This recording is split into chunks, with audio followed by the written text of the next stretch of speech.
Welcome to the PubMed Daily Review for March 13th. Today we scanned 5,705 new open access papers.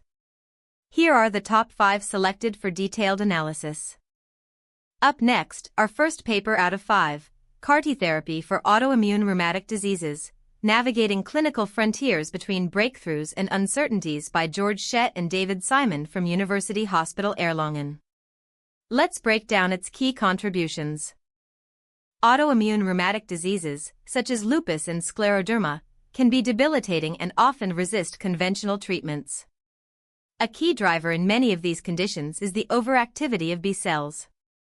Interestingly, a therapy that has revolutionized cancer treatment, CAR-T cell therapy, also targets B cells. This has opened up exciting new avenues to explore its potential in treating these challenging autoimmune conditions.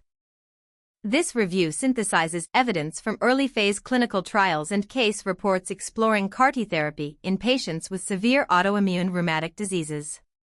The focus is on CD19-directed CAR-T cells, aiming to deplete pathogenic B cells.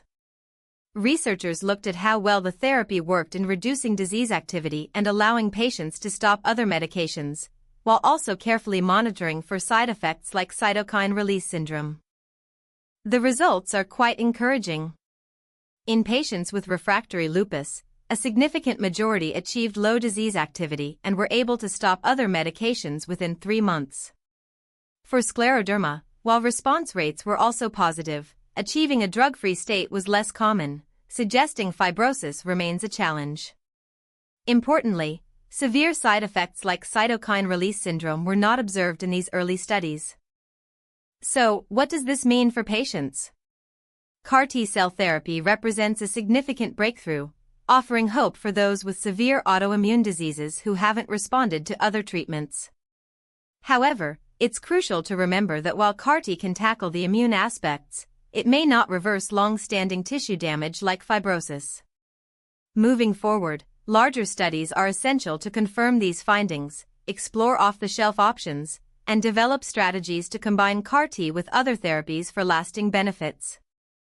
Up next, our second paper out of 5, From Concept to Clinic, Emerging Paradigms and Novel Insights into Liquid Biopsy by Wenjie Guo and Jinliang Xing from State Key Laboratory of Holistic Integrative Management of Gastrointestinal Cancers and Department of Physiology and Pathophysiology, 4th Military Medical University, Xi'an 710032, China.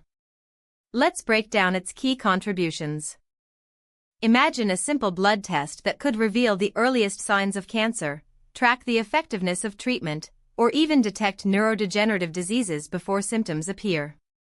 This is the promise of liquid biopsy. By analyzing tiny fragments of DNA, RNA, and other molecules circulating in our blood, we can gain unprecedented insights into our health and disease states, moving towards truly personalized medicine. This review explores the exciting field of liquid biopsy, which leverages advanced technologies like high-throughput sequencing to analyze circulating molecules. Researchers examined various bodily fluids, looking for subtle changes in DNA, RNA, and other biomarkers. The core idea is that diseases leave a molecular footprint in our circulation, offering a window into what's happening inside the body without invasive procedures. The results are truly compelling. Liquid biopsy has already revolutionized non-invasive prenatal testing, and in oncology, circulating tumor DNA is providing real-time insights into tumor evolution and treatment response. Emerging techniques like mitochondrial DNA fragmentomics show remarkable promise for early cancer detection. However, challenges persist, including the low concentration of disease markers and the need for standardized collection and processing methods. So, what does this mean for the future? Liquid biopsy represents a major leap forward in how we diagnose and manage diseases, offering less invasive options and more dynamic monitoring. To fully realize its potential, we need to address key challenges like standardization and cost. The next steps involve integrating various molecular signals and conducting large-scale studies to ensure these powerful tools can be safely and effectively used in clinics worldwide. Up next, our third paper out of 5, single-cell resolution of an open chromatin signature in persister tumor cells by Mihai Gabriel Dumbrava and Alexander Gaspermaya from Division of Experimental Pathology, Department of Lab Medicine and Pathology, Mayo Clinic, Rochester, Minnesota, USA. Let's break down its key contributions. Cancer recurrence remains a significant clinical problem, often stemming from a small population of tumor cells that manage to survive initial treatment. These persister cells can then regrow the tumor, leading to relapse. Identifying the unique characteristics of these resilient cells is key to finding new ways to eliminate them and prevent cancer from coming back. To tackle this, researchers used advanced single-nucleus multiomic profiling on ovarian cancer patient samples. They analyzed both treatment-naive and chemotherapy-treated tumors, as well as healthy tissue. This powerful technique allowed them to simultaneously look at gene activity and chromatin accessibility at a single-cell level, aiming to pinpoint the molecular features of therapy-tolerant cells. The study successfully identified a distinct open chromatin signature that characterizes these chemotherapy-tolerant persister cells. Excitingly, this signature was not only found in residual tumors after treatment but also predicted chemotherapy response in different models. Cells with this signature showed pre-primed gene expression and stress response programs, suggesting an intrinsic vulnerability. This research reveals that an intrinsic molecular program primes tumor cells to tolerate chemotherapy, offering a new perspective on cancer recurrence. The identified signature holds promise for predicting treatment outcomes and could pave the way for novel therapeutic strategies, such as using chromatin-modifying agents to target these persister cells and prevent cancer from coming back. Up next, our fourth paper out of 5, Phase 1 pilot study for hemophilia A. AAV8 vector with prophylactic tacrolimus glucocorticoid achieves therapeutic FVIEI activity by Wei Lu and Lei Zhang from Key Laboratory of Experimental Hematology, National Clinical Research Center for Blood Diseases, Haihe Laboratory of Cell Ecosystem, Tianjin Key Laboratory of Gene Therapy for Blood Diseases, CAMS Key Laboratory of Gene Therapy for Blood Diseases, Institute of Hematology and Blood Diseases Hospital, Chinese Academy of Medical Sciences and Peking Union Medical College, Tianjin, 300020 China. Let's break down its key contributions. Hemophilia A is a serious inherited bleeding disorder that significantly impacts patients' lives, often leading to chronic pain and disability. While factor replacement therapy is the standard, it's costly and requires frequent infusions. Gene therapy has emerged as a promising alternative, aiming to provide a one-time treatment that allows the body to produce its own functional clotting factor, potentially transforming patient care. This was a Phase 1 pilot study evaluating a novel gene therapy, GS001, in 12 adults with severe hemophilia A. Participants received the AAV8 vector at one of 2 doses, preceded by immunosuppressive therapy with prednisone, either alone or combined with tacrolimus. The study closely monitored factor VIII activity, bleeding rates, and overall safety over an extended follow-up period.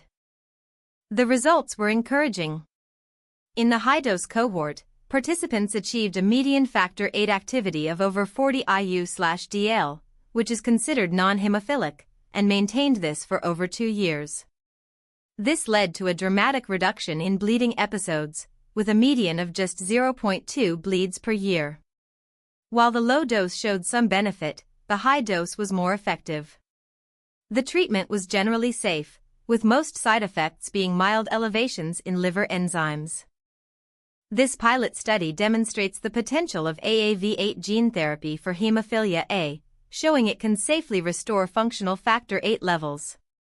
The higher dose proved more effective, and the combination with tacrolimus appears beneficial for immune suppression and potentially enhancing treatment outcomes.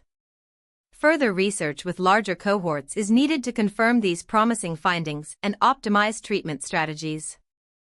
Up next, our 5th paper out of 5, human RIGI antiviral deficiency caused by a dominant negative variant locked in a signaling inactive state by Mihai Salachi and Smita S. Patel. Let's break down its key contributions. RIG-I is our body's first line of defense against viruses, sitting in our cells and spotting viral RNA. It then triggers a powerful antiviral response. But we haven't really known how crucial it is in humans because no one has ever been found with a complete lack of RIGI function. This research dives into a case that sheds light on this important immune pathway. To understand RIGA's role, researchers studied a severely ill COVID-19 patient who had a unique genetic mutation. They focused on a specific variant, RIG-IG731R, and used advanced techniques to examine how it binds to RNA and how its activity is affected. They found this variant cripples RIGA's ability to signal, essentially blocking the antiviral response. The study revealed that while the G731R variant could still bind to viral RNA, its crucial ATPase activity was significantly impaired. This defect prevented the proper exposure of signaling domains, leading to a blocked IFN beta response. Even more striking, this faulty RIGI actively interfered with the normal RIGI in the cell, demonstrating a dominant negative effect. This research highlights just how critical a fully functional RIGI is for our immune system to fight off viruses. It shows that even a single genetic change, like the G731R variant, can have profound consequences, leading to severe immune deficiency. These findings open doors for understanding other genetic immune disorders and potentially developing new ways to boost antiviral defenses.